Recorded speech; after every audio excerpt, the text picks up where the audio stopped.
Oh yeah, I need that. I really hope it doesn't like me in the process.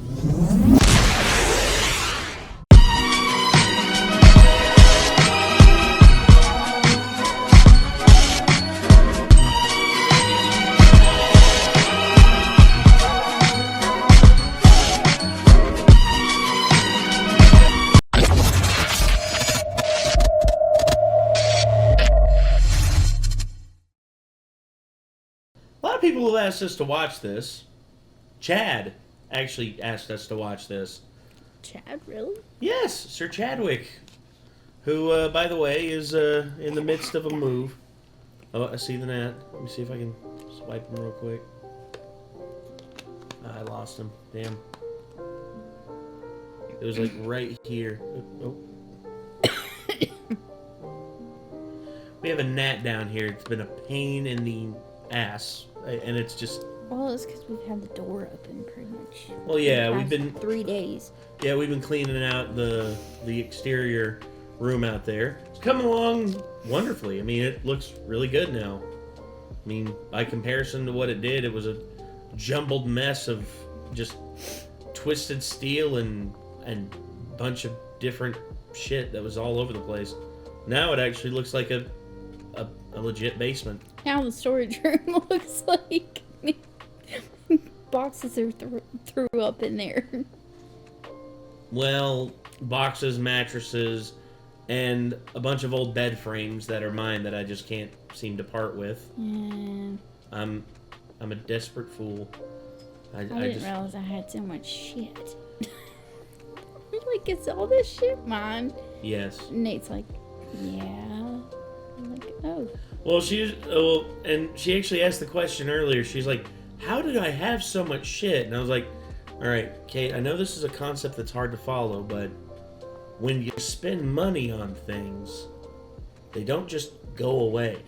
Mm-hmm. Unless they're hookers.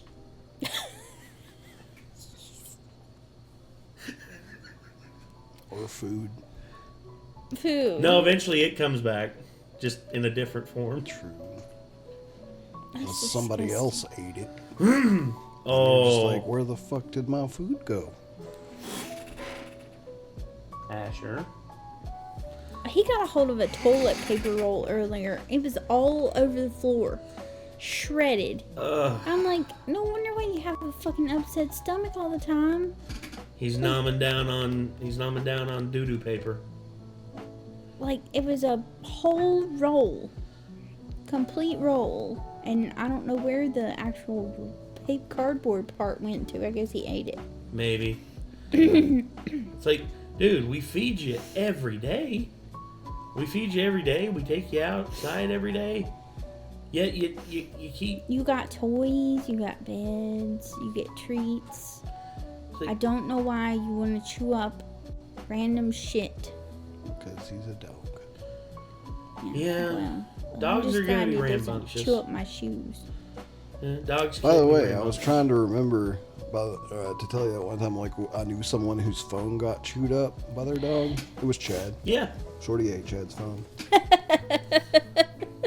Didn't eat it completely, but he did, like, crunch the screen really bad. Yeah. Oh, no. That sucks. Yes, it does. Just like, wow, that's expensive. Well, if you ever decide that you're going to chew up my phone, you and I are going to have some words. Because I don't... It's like the cat's knocking my PS5 controllers on the floor, and I'm just like... I don't want to be like, I'm going to do something if, like, you break that. I'm just like, if you break my controller, I'm going to be very upset. Please don't. Well, I'm just like, all you have to do is... He knew he was in trouble. Because I said, Asher, what did you do? And he's like looking at me like, oh, sad face. And I'm like, did you do that? And he's like, yeah, pretty much. Bilbo the other night was in my room and he kept knocking stuff around, and then finally he jumped and knocked my controller off the desk, and I was like, Bilbo, get out! He just was like, they were crazy last night. I don't know what was going on, but they were running up and down the damn cat tree. It was the night before last that he knocked my controller off. I was like, get out! Was it? I don't know. Maybe it wasn't last time. Maybe it was the night before, but I don't know. I think it was after you. All the days are already starting to asleep. mold together for me. Yeah, same. So, speaking of things molding together, let's get back into this. I mean, We got sidetracked. So this is from Navy SEAL to scary YouTuber, the Mr. Ballin story. So It was cold earlier. It is a bit cold now, by the way. Yeah, my nose is cold, but My let's hot- go, Mr. I was Ballin. gonna say my heart is cold. It's cast iron. I'm joking, by the way. People tell me I got a big heart. Too big of a heart. I wind up catching a lot of flack for that. Anyway. What's up, everybody? My name is John Allen. I was a Navy SEAL for a little while, and then I got out and became a scary storyteller on the internet under the name Mr. Ballin. I'm 31. I've been married to my wife, Amanda, for almost 10 years. We met in college, and we have 2 daughters, and we're about to have our son literally next week. So, Aww. fingers crossed that goes well. A couple of weeks ago, I put a story out on my Instagram. And people that just younger asked, than "Hey, you if are have any doing questions better for than me, you at life." I'm going to do a Q&A on my YouTube channel. And I was just floored by the number of questions people had for me. It was incredibly flattering, so thank you. I kind of did the easy button and generalized questions that were being asked more than once and created a list of questions that I'm going to go through on this video today. How old Before did we he get say he started, was? if you're a fan 31. of the strange, dark, and mysterious delivered in story, He's 31. Oh, Kate asked how old he was. I'm really surprised to find out he's a couple years younger than me. that This was is 3 years ago, so he's Oh, 34 so he's the same now. age as me then. Okay. format, then you've come to the right place, because that's all I do, and I upload 3, 4, even 5 times every week. So if that's of interest to you, please push the like button into the Grand Canyon, and also subscribe to my channel and turn on all post notifications so you don't miss any of my weekly uploads. All right, let's get going. Push the like Mr. button. Ballin's one of those guys that just makes me feel like he's more mature than I am. Come to find out he's the same age as me. I grow up. So I grew up in Quincy, Massachusetts. It's a town just south of Boston, about 10 minutes south, about 100,000 people that live there. It's a It was also me when I got pictures as a kid. fierce New England sports town. Red Sox, Bruins, Patriots, Celtics. Somebody asked me about my famous while we're young mother story. When I was in high school in Quincy, I had a homeroom period in my schedule, basically a free time period, where I was in the same room as one of my older sister's really close friends. And I just naturally sat next to her. There was nothing going on between us. I knew her because she's friends with my sister. And apparently her boyfriend really took exception to that. He thought that I was like hitting on her and trying to take her away from him. And I wasn't. I didn't even know this was going on. But either way, apparently it got out that I was like, hitting on his girlfriend. And so I was challenged to a fight. So Quincy, it's interesting because when I was growing up, street fighting was like a really big part of the culture. It was like a time-honored tradition that at some point you're probably gonna get into a fist fight with somebody and you gotta like defend your honor, That's just how it was. And the people I hung out with, my circle of friends, they were really, these guys are tough, okay? Everybody knew these guys were tough in Quincy. I wasn't tough. I was around the tough guys. I wasn't a tough guy, but I thought of myself as being, very tough. And so when it came up that Paul wanted to fight me, I'm like, I'm gonna beat the shit out of this guy. And I was like so confident. Never been in a fight. I've been around other people fighting, but not my own. And Oh God, that's always the case. Here's the thing. I don't claim to be the toughest guy in the world. I know what I'm doing to a certain degree, and I know how to fight. But if I go up against someone who's like has a discipline, a legitimate discipline, like if I go up against a boxer who's been boxing for 10 to 12 years of their life and know how to slit punches and all that, I'm gonna get my ass kicked. I'm sorry, I don't care what anyone says. Like it'd just be like, well, like anything goes in a street fight. That's just like Bradley Martin talking to all these MMA fighters. He'd be like, hey bro, think I could take you in a street fight? Like, dude, Bradley Martin's like 6'3", 260 pounds, like solid dude, big built dude. Mighty Mouse, like Demetrius Mighty Mouse Johnson is 5'3" and weighs 130 pounds soaking wet. Mighty Mouse could grab his arm and rip it out of his socket. And this would be, it's like, well, what about the street, bro? What if I slam you? It's just like, it don't matter. Mighty Mouse won't take Mighty Mouse that long to get his arms around you and basically rip you in half. Not to mention, he does that stuff and wins fights when there's like a lot of rules holding him back too. Yes. So no, I don't think you want to fight him when he doesn't have to worry about rules holding him back. It's like he did that shit with Nate Diaz. Like, he was talking to Nate Diaz. He's like, hey, bro, do you think I could take you in a street fight? I mean, be honest, bro. Be honest. And Nate's just like, I'd piece your ass up, homie. Like, no joke. I would piece your ass up on the feet. And if you tried to take it to the ground, I mean, I'm a black belt in Brazilian Jiu-Jitsu, and I've choked motherfuckers out in the street and in the ring. So the Diaz brothers fight in the streets too. Like, that's the thing. You see, these fake wannabe tough guys who just like, oh, I'm a bodybuilder, dude. I'm so strong. I could break anybody down. It's like, what good is all that strength if you don't know how to apply it in an actual fight? I mean, you're going to be going up against guys who are legit masters of their craft and know exactly where to grip, exactly where to pull, where to punch. I mean, come on, man. And so the fight was scheduled for the day before Thanksgiving. This is my sophomore year of high school, and Paul was a junior. I remember on the day of the fight, I'm in the halls of my high school, and Paul was like this big-time hockey player, and he's like the captain of the team, whatever. And I was talking so much crap about Paul, people started to kind of buy into the hype that I was like this secret tough guy, especially because the people I was around. And like all day in the halls, I'm like talking so much crap about Paul, and people would come up to me and be like, hey man, you gotta take it easy on Paul, dude. Like, he's a good guy. Like, don't hurt him. We need him. We need him for the hockey season, okay? Please don't hurt him. I'm like, yeah, I'll try not to hurt him. So we get up to this field, and I show up with this huge posse. 50 people that show up with me, and I'm like, shadow boxing. I'm such an idiot. I'm like so cocky. We get up there, and Paul's not there yet. And I'm like, this guy's pathetic. He's afraid of me. He's not even gonna make it here.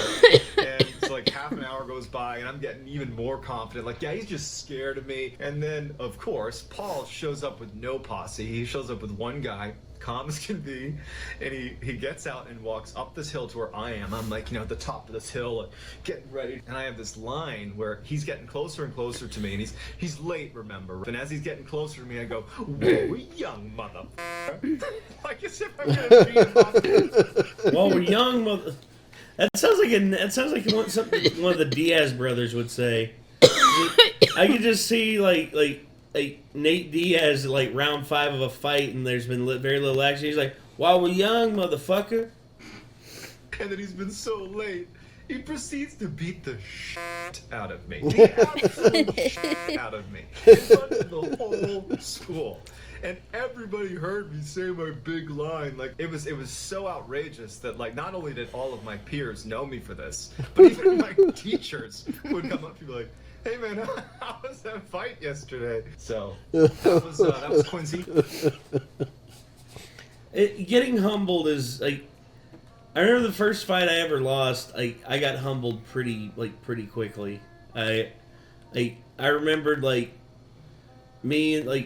I punched the guy in the face, and then he shot for a takedown. I tried to block it. Too damn fast. Got a single leg, threw me to the side, hopped on my back, and put his arm around my neck. And I was trying to fight it off. Everything went black.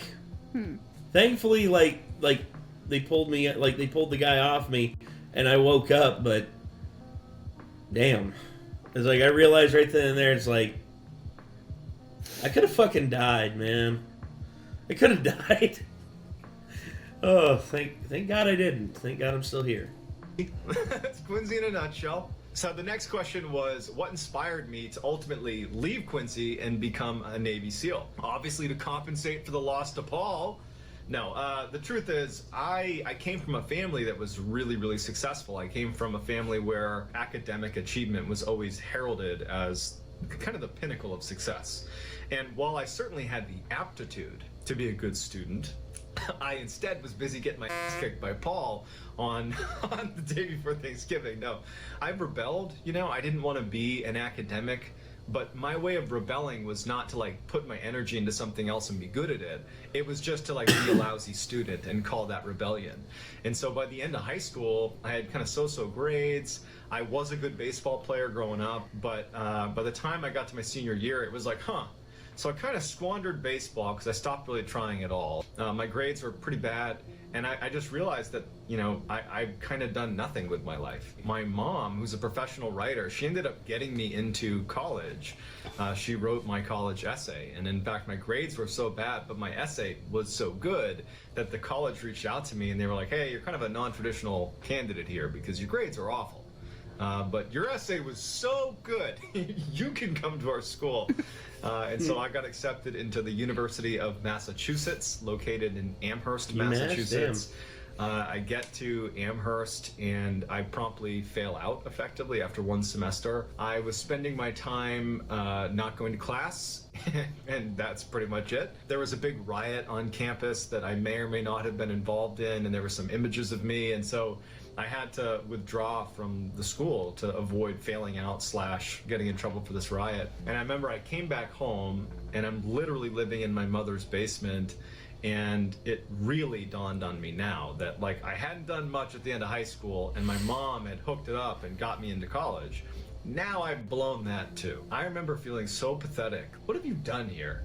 You are a joke. So I decided that I didn't want to be a failure anymore. I wanted to do something with my life, and I figured the first step is graduating college. And so I ended up getting into another school locally in Boston, so the University of Massachusetts, Boston. So different campus. For 3 semesters went there. I worked at a gym in the morning at like 5 a.m. checking people into a gym, and then I would take the train in to Boston, take some classes there, and then I'd come home and stay in my mom's basement. It was a really important time in my life because it was like the first time I was holding myself accountable. I had no sympathy from my mom or my parents. They're like, you screwed it up. You can figure out college, you know, do whatever you got to do, but you're getting your life together on your own, which was something I needed in my life for sure. It was around this time that I started thinking about the military, because a lot of my friends in high school had joined the Marine Corps and gone overseas to Iraq and to Afghanistan, and I really idolized them. And I always had a real interest in the military, and it was around this time, these formative years, where my mom, of all people, her best friend's 2 brothers were both retiring Navy SEALs. And my mom was like, well, why don't you go talk to them about the military? And I'm like, wow, that's so cool. I've like played Navy SEALs in video games. And so I went and met with them, and I was just so taken with them as people. The thing with Navy SEAL training, if you don't know anything about it, it's incredibly accessible. Anybody, for the most part, can try out, but almost no one makes it through the rigorous training. Yeah, BUDS, I think, is the name of the training that they put you through for like Navy SEALs. I don't know if it's true or not, but one thing I've heard about the Navy SEAL training is you actually have to be drowned and resuscitated. No, I don't think that's true. So, I don't know. I think you have to be pushed to the point where, like, you basically are, like experiencing hypothermia. I know that because, you know, they basically make you go, like, arm in arm into the sea, and you sit down together while the tide comes in, and it's freezing cold. And basically, it's like an exercise of, like, who will stay there the longest, like, don't unlock arms and all that. Isn't that the Guardian movie? Isn't that what that guy was... Isn't that the same kind of training, or is that different? You mean American Sniper, or... No, the Guardian. The Guardian. Can't remember, but BUDS, like, yeah, there it is. Yeah, BUDS, 3-week course that introduces Navy SEAL selection training. Candidates who go through BUDS, basically, if you make it through BUDS, you're in the Navy SEALs. Look up the Guardian and see if that was what I was talking about or not.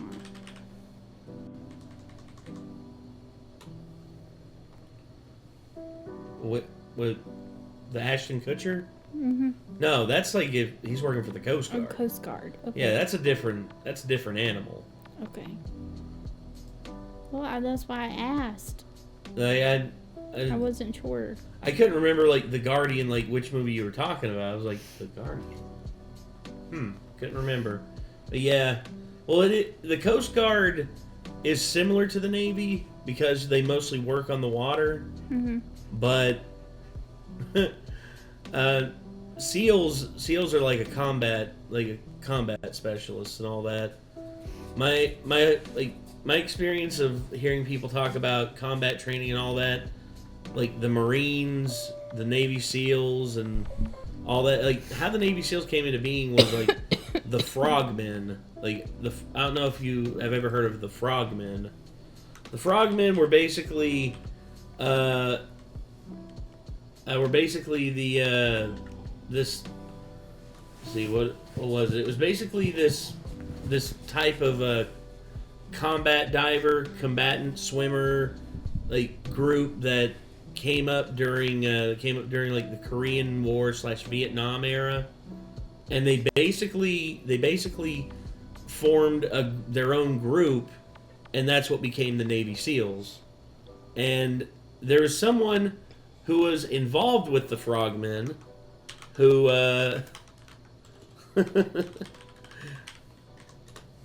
yeah, Jesse Ventura from the pro wrestler and also the movie The Predator. You ever seen the Arnold Schwarzenegger Predator movie?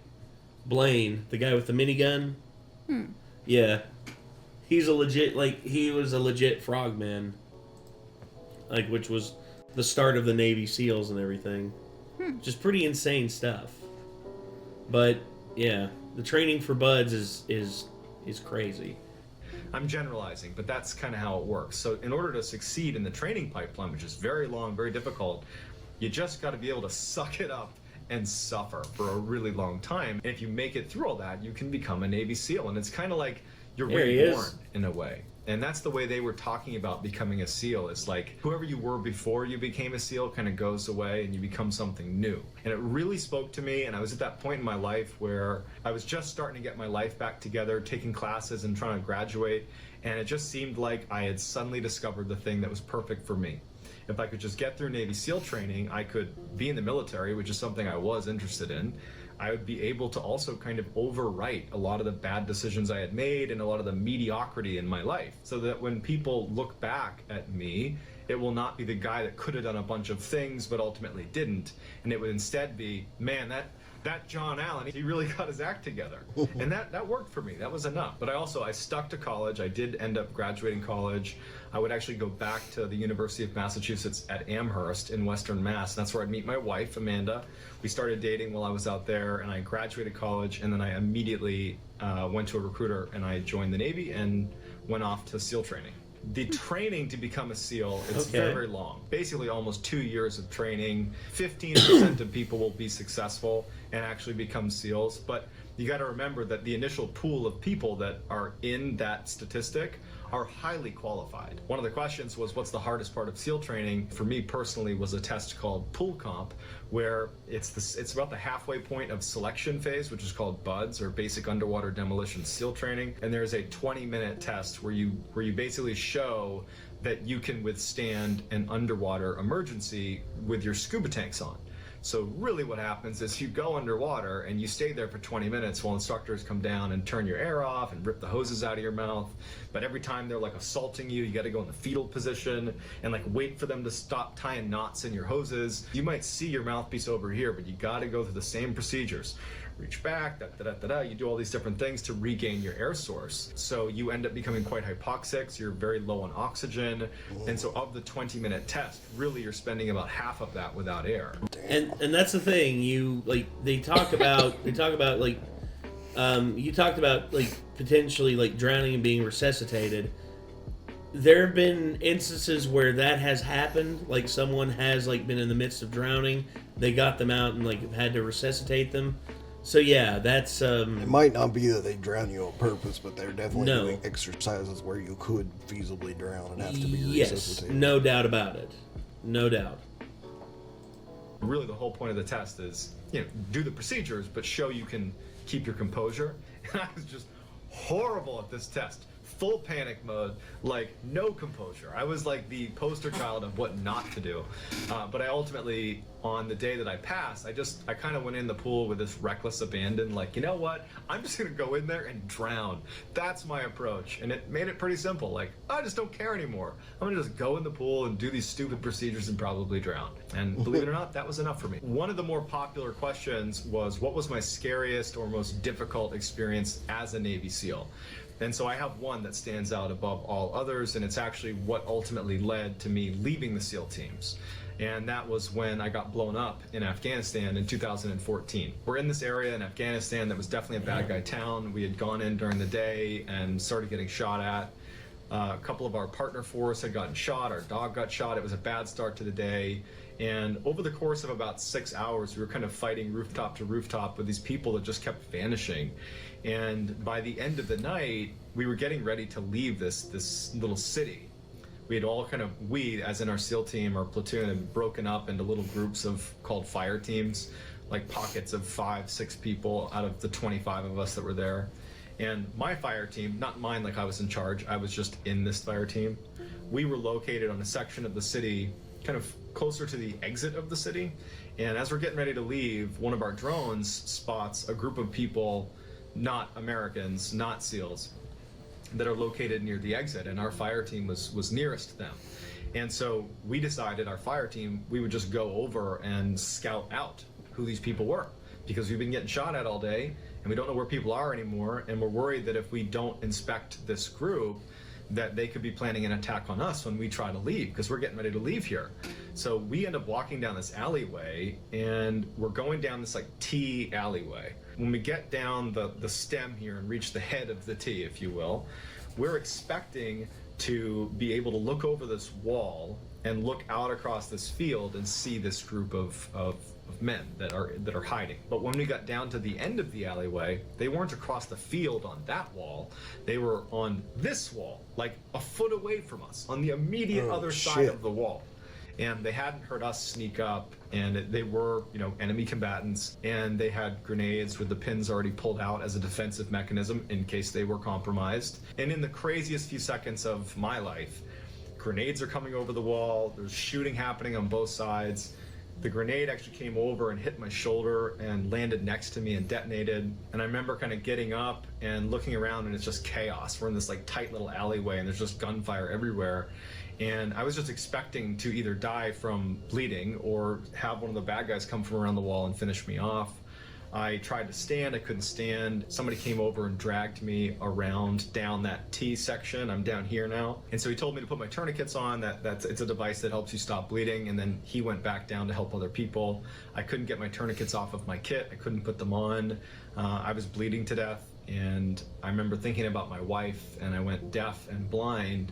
And I remember being like, I'm gonna die in Afghanistan. It was not so much a matter of will I die, so much as I'm currently dying. It's interesting, your body, your brain is acutely aware when something really bad is happening, and it's more matter of fact than anything else. As I'm preparing to die, I remember just wishing that my wife and I had started a family before I deployed, because we actually kind of pushed it off and said, let's get through a deployment, and then, when you come back, we can think about having kids. And so I just was like, man, I wish I had started a family. And then I passed out thinking that would be the end. But my medic was an all-star. He ran over, and while I'm laying there, was able to stop the bleed. My interpreter laid over me and protected me, because we're still in the middle of a gunfight. I was worthless. My teammates were able to call in airstrikes and call in medical support, and we were able to hightail our way out of there, and I was saved thanks entirely to my team. The most popular question is, how did I become inspired to go from all that to telling scary stories on the internet? It's been a bit of a journey. I got medically retired in 2017, and I co-founded and was the CEO. My next question is, how did a grenade go off to you, next to you, and you're still as intact as you are? Like, the armor he was probably wearing. I mean, here's the thing people don't understand. It makes me wonder, because I've never seen him stand up. I mean, like, is he still able to walk? Yes. Like, yes. I'm not sure. Like, well, no, I've seen him like walking around. Yeah, he's perfectly, like, in that regard. He is like from what I understand, he is walk around, but is he disabled in some kind of way? I would say so. Maybe maybe he's say not medically legs or something. Maybe he's not medically cleared to. I'd say even if he still got all of his limbs and stuff, that getting hit with shrapnel that close is still going to cause you pain permanently, if nothing else. Well, probably. yeah. See, that's the thing a lot of people don't understand about grenades. Grenades don't have a big like fireball explosion or anything like. Nah, instead they have an explosion, but it's meant to like fire shrapnel out and do that kind of damage. So I would say he probably got hit with it, and he was able to like just shy away from it, I guess, and like cover himself up and protect himself with like the body armor and stuff that that traditionally they have. I mean, if they got plates in their armor, then they're gonna be good to defend themselves from a lot of stuff, including shrapnel.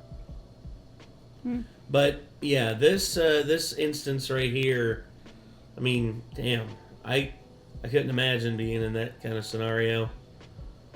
Yeah. It's terrifying. Elite Meet, which is this organization that helps Navy SEALs and other elite special operators get jobs in the private sector. It was built in large part to help me get a job. Ironically, my job became running a service that helps people get jobs. But I did that for a few years. I'm still on the board of Elite Meet. I also co-founded a kind of the opposite of Elite Meet. It's called Operators Association, and it helps aspiring special operators. It's like a mentorship platform for them. It's on Patreon, and we help them become special operators. So kind of hitting on both ends of the spectrum, and I'm still a partner over there. And so while I was building those two companies, I saw a need to really leverage social media to get the word out about your companies and what you're doing. That's what everybody does. And so my go-to was sharing my experience as a Navy SEAL and talking about my Navy SEAL experience and drawing people onto my pages that way, and then kind of funneling them to my other business ventures that are both military related. But it was really difficult because the topics I was talking about, it draws a lot of negativity from the active duty community that are in the SEAL teams. They don't necessarily like it when people like me are talking, about being a Navy SEAL and all the things I've done, because it comes off as very self-centered and very like, look at me, look how great I am. And I'm not acting like I wasn't doing that in my posts, but it's a bad look, and I started getting a lot of negativity from some people in the community. I was mad about it, and I felt betrayed, but ultimately, I made my own decisions. I chose to do what I was doing and decided that all I can do is maybe try to change my content style and focus on something else. I also just felt like I was running out of stories to tell. And so for a lot of reasons, I didn't want to be doing what I was doing, which was a lot of Navy SEAL-centered content.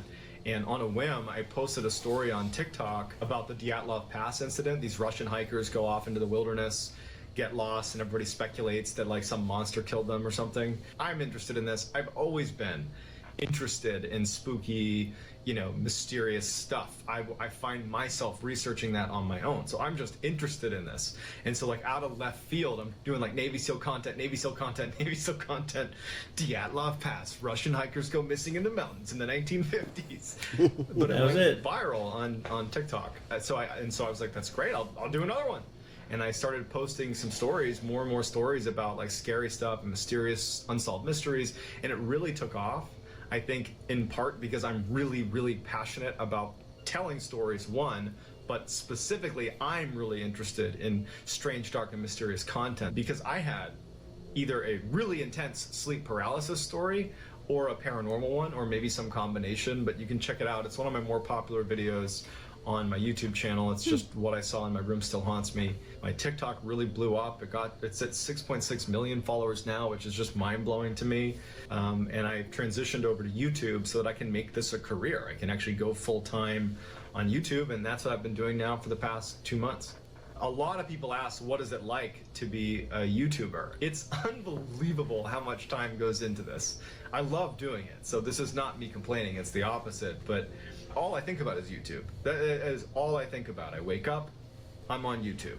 I'm watching YouTube, I'm thinking about YouTube, I'm watching tutorials on how to be a better speaker, how to be a better YouTuber, and then I'm pouring into documents that I've been saving and articles I'm supposed to read.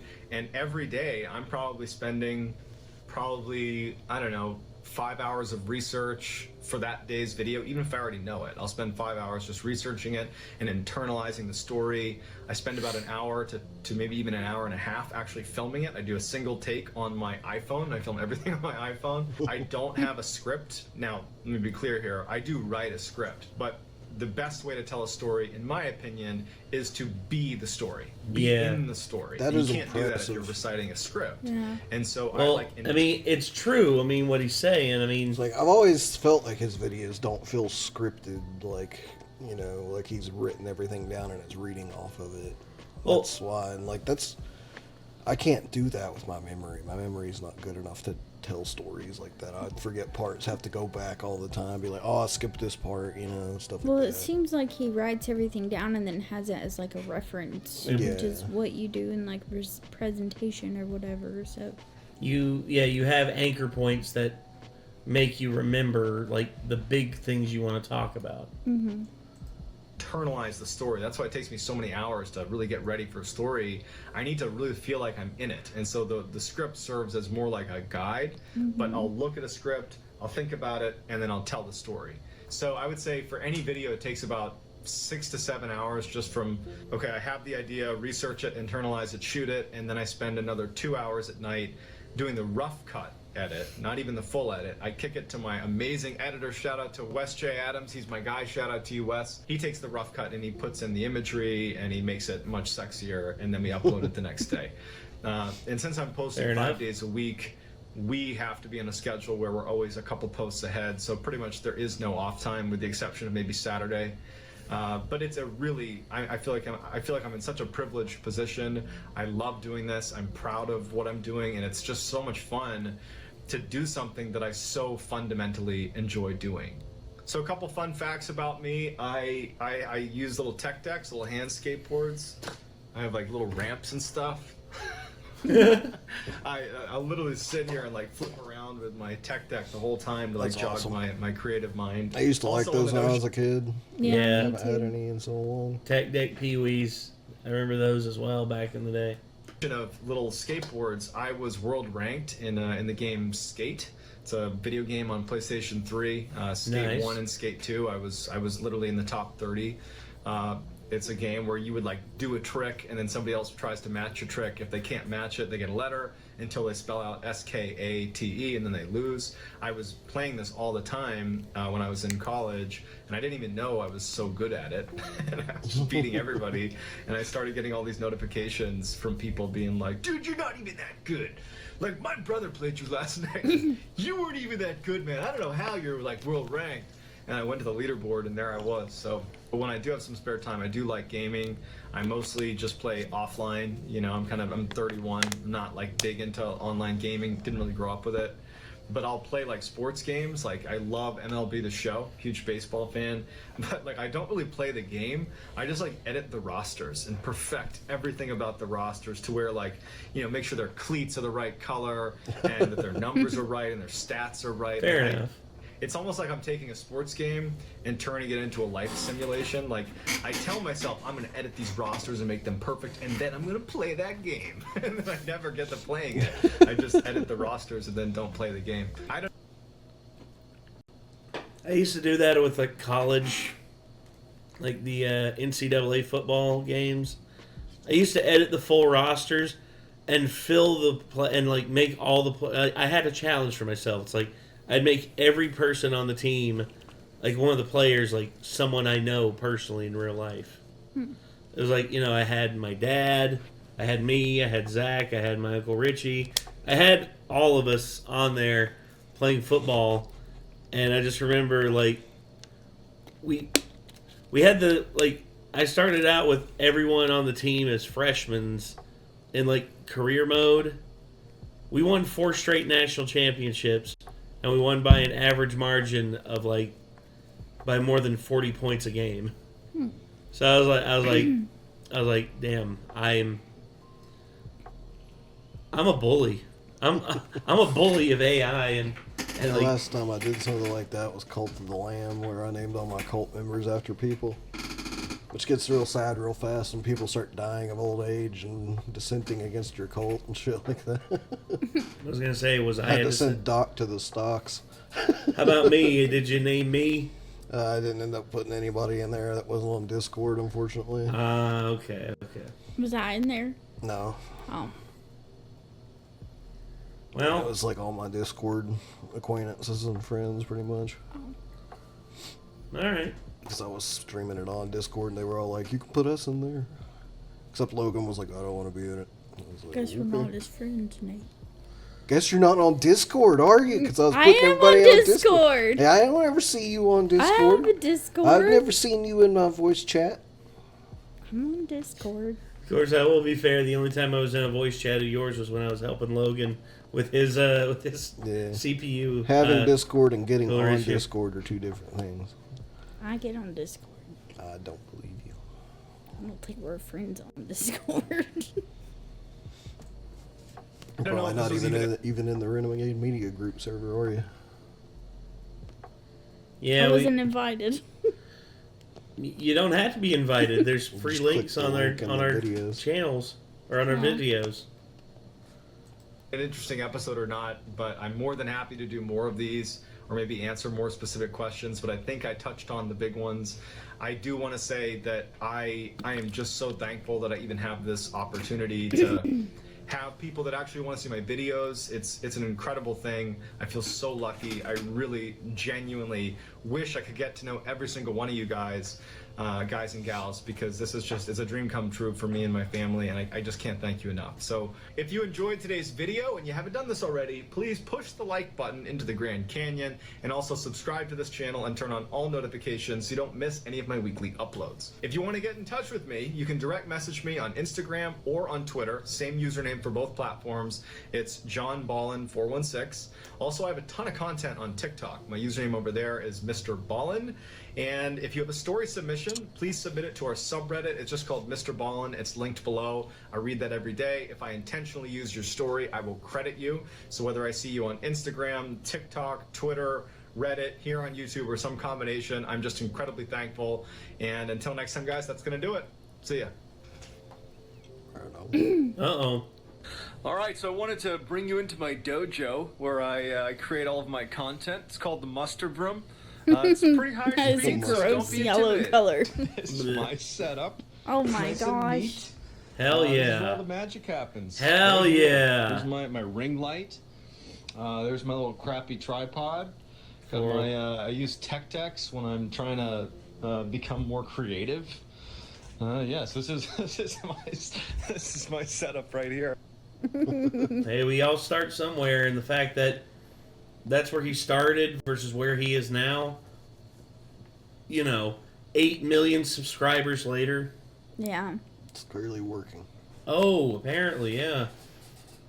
Sheesh. Whereas me, here I am sitting here 10 years later, and I've got 284,000 subscribers, which, nothing to sniff at, but I look at that 8 million and I'm just like, I feel so inadequate. Anyway. Yeah, so that is the story of Mr. Ballin. Quite the story, if I say so myself. Yeah. I mean, John, has everything that I've seen, he's been through a lot and he's done a lot, and I'm just like, I'm glad to know more about the dude. Yeah. If I can be honest, I'm glad to know more about him and, just to get an idea of who he is and everything. But yeah, I don't know what to say about it except for just like, I guess now we need to watch the video of what he saw in his room, which is his sleep paralysis demon story. Yeah, I've always wondered about that. Yeah, so maybe we'll watch that after, next time, maybe next time after, we post this. But anyway, I think that's going to do it for us.